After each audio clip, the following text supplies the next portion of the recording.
Le premier livre de Samuel, chapitre 11. Nachash, l'Ammonite, vint assiéger Jabès en Galaad.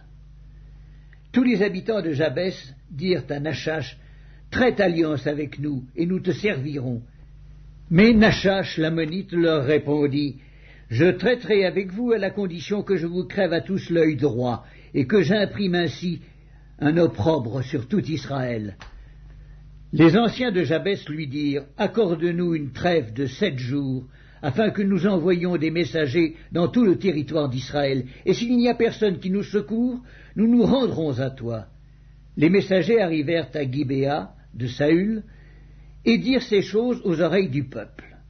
Et tout le peuple éleva la voix et pleura. Et voici, Saül revenait des champs derrière ses bœufs, et il dit, « Qu'a donc le peuple pour pleurer ?» On lui raconta ce qu'avaient dit ceux de Jabès. Dès que Saül eut entendu ces choses, il fut saisi par l'Esprit de Dieu, et sa colère s'enflamma fortement. Il prit une paire de bœufs, et les coupa en morceaux, qu'il envoya par les messagers dans tout le territoire d'Israël, en disant, « Quiconque ne marchera pas à la suite de Saül et de Samuel aura ses bœufs traités de la même manière. » La terreur de l'Éternel s'empara du peuple, qui se mit en marche comme un seul homme. Saül en fit la revue à Bézek. Les enfants d'Israël étaient 300 000, et les hommes de Juda 30 000.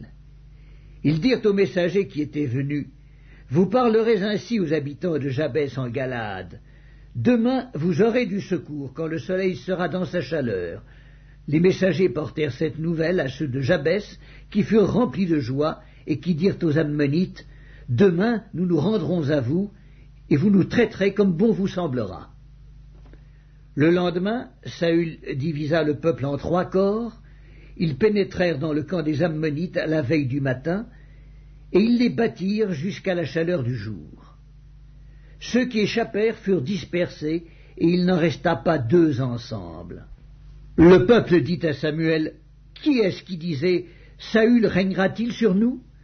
Livrez ces gens, et nous les ferons mourir. » Mais Saül dit, « Personne ne sera mis à mort en ce jour, car aujourd'hui l'Éternel a opéré une délivrance en Israël. » Et Samuel dit au peuple, « Venez, et allons à Gilgal pour y confirmer la royauté. » Tout le peuple se rendit à Gilgal, et ils établirent Saül pour roi devant l'Éternel à Gilgal.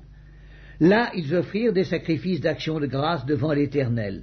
Et là, Saül et tous les hommes d'Israël se livrèrent à de grandes réjouissances.